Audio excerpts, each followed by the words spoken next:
Humans, elves, catmen, lizard folk, ogres and goblins and giants, snakes that drink blood. Tamriel has some interesting inhabitants, but what would you say if I told you there are races wandering around the continent that you've never heard of? We've all seen the Minotaur man-bulls and the Spriggans lurking in the forests, but many aren't so abundant. From the endless desolation of the Alakir Desert in the west to the labyrinthine swamps of Blackmarsh, few stones have been left unturned. Yet despite this, there are races in Tamriel we have never seen portrayed on screen. For some we have sketches, others only rumors. Strap yourselves in, ladies and gentlemen, because today we're going to talk about 5 Elder Scrolls races you didn't know existed. We don't even know the name of our first race, only that they once occupied the heartland of Cyrodiil, soaring over Lake Rumer long before the White Gold Tower was built. Behold the Birdmen, encountered by Topple the Pilot when he set sail from Somerset to chart the mainland, earning him the title Father of the Niben. They were brilliant, flightful creatures of glorious colours with taloned feet, but these birds were far more than feathered cliff racers, as they were actually an intelligent race, capable of learning the language of the visiting Oldmer. What's even more impressive is that the Birdmen learned to speak Aldmeri in only 1 month. They could communicate with Topple and his crew and were able to write with their taloned feet. As thanks for their acquired knowledge, the birds made Topple their honorary lord, gifting him their islands. These islands would make up the city isle of Lake Rumar. Somehow, this ancient avian race disappeared, as they were only ever mentioned in the translations of Topple's poetry. Were they hunted to extinction by the Aelids or the Needs? Did they migrate to another continent? Father of the Niben suggests that the culprits were the cat demons Topple's crew saw running along the shores of the Niben River. These cat demons were most likely early Khajiit, but we may never know what truly happened to the Birdmen of the Heartland. Before Men or Myrrh came to Valenwood, the forest land was a haven of creatures and strange civilizations. Centaurs, hippogriffs, satyrs, basilisks, fairy folk, hydra, and intelligent apes all flourished there before the first Aldmeri stepped onto its shores. Our second race is intelligent,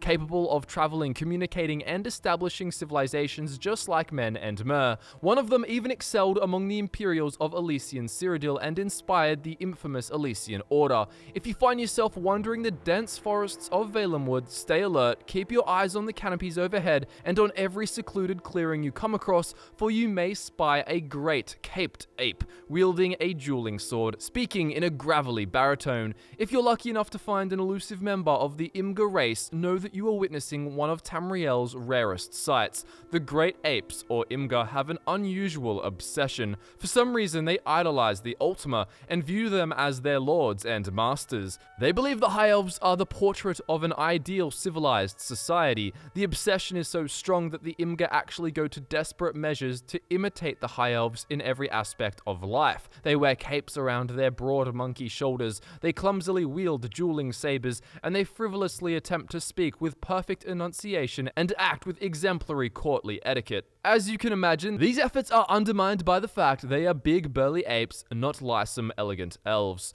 Their voices are too deep, their hands too bulky, and a cape hardly adds class to a naked ape. You've got to commend the effort though, and some of these hairy boys go the extra mile, shaving every inch of their bodies before applying powder to their skin to appear more pale like the elves. These Imgur are laughing stocks in the Aldmeri Dominion, especially because their big ape hands are anything but precise, and they end up cutting their skin in the process, looking like they got in a fight with a bag of flour.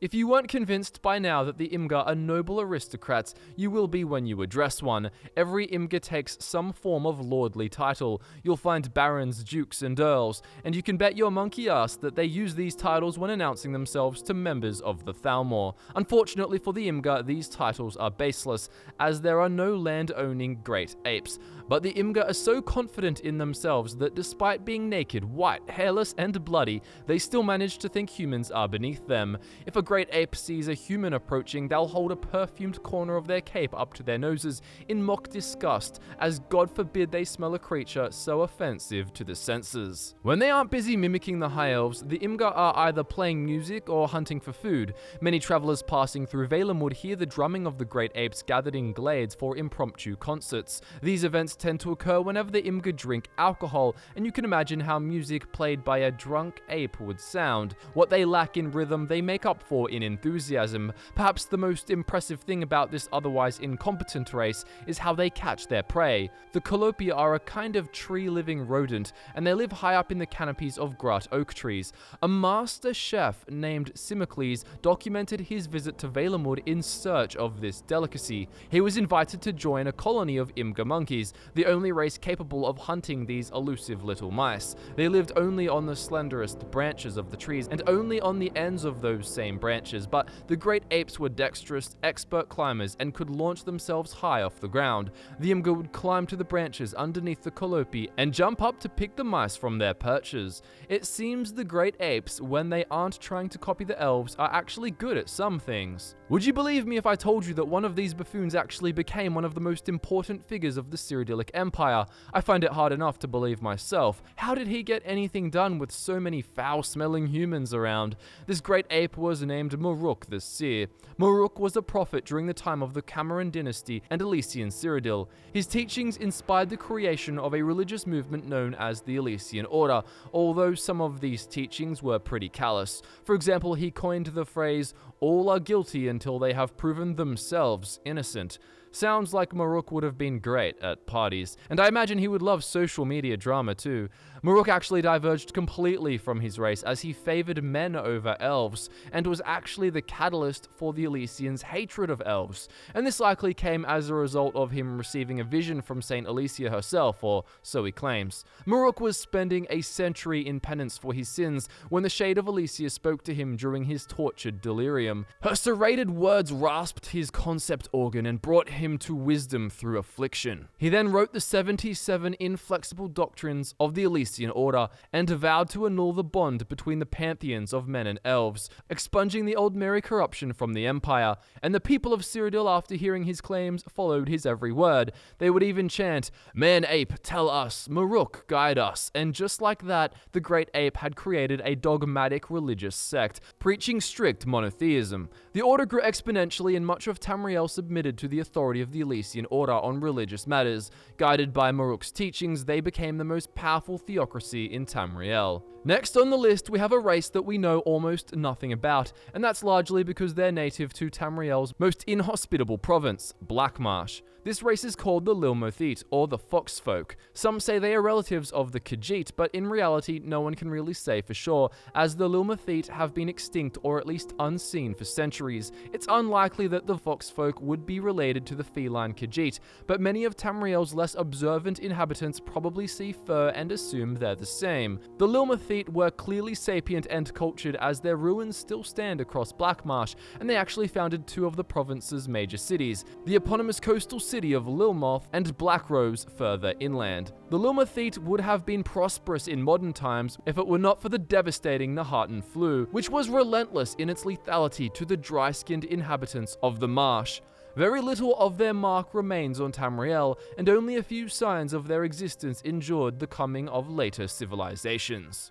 Our next race is also shrouded in mystery, and we can thank the Redguards for that. We speak no more of the left-handed elves. May curses follow them into the eight abysses, for to recall their abominations but darkens our days. The Sinestro Myrrh, or the left-handed elves, hail from the distant continent of Yakuta, the same native land the Redguards came from. The only remnants of their existence comes from a race who despise them, so the poor left-handed elves will forever be portrayed as a horrible race of warmongers. That's if the Redguards decide to mention them at all. The Sinistral elves warred ceaselessly with the Yakutans. They were bitter enemies. There was so much hatred between the races that the Notatambu, the Yakutan royalty, even fought amongst themselves to determine who would get to lead the charge against them. The gods of the Yakutans came to bring fortune, counsel, and powerful metals perfect for forging weapons. These orichalc weapons were instrumental in winning the war to come, and the Sinistral elves were wiped out entirely. When the Regada, the warrior wave of Yakutans, first arrived on the shores of Hammerfell,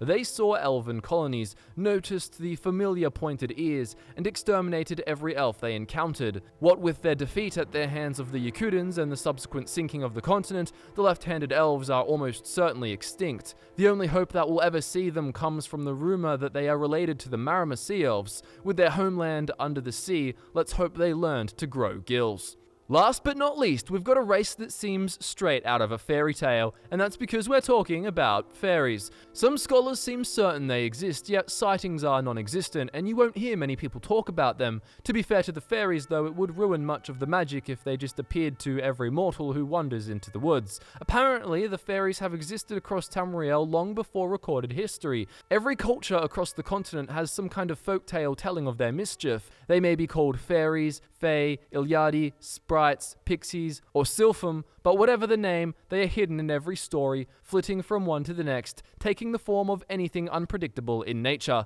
I know what you're thinking, this information seems pretty hard to prove. No one has seen them, yet they pop up in wives' tales and proverbs across Tamriel. One famous scholar named Artabazus, who studied in the Crystal Tower of Somerset, developed an intriguing yet controversial theory about these mysterious beings. He claimed that the many forms of fae exist on a chain of hierarchy, and this chain included all mortals. This is where Artabazus knew he fucked up. Claiming that the elves were a part of this hierarchy between the whimsical pranksters called Willoki and the Nephrine fairies infuriated the elves, who believed themselves to be Aedra trapped in Mundus's mortal coil. This controversy may be why so few sources on the existence of fairies in Tamriel exist. Almost no one has written about them, despite there apparently being an abundance of fairy scholars studying at the Crystal Tower. Unfortunately, there isn't much else to be said about them that isn't speculation. There are small winged creatures called Nixads all over Tamriel, and one in particular, the Brimstone Nixad, is known for keeping the candles, torches, and lanterns lit in underground caverns, tombs, and ruins.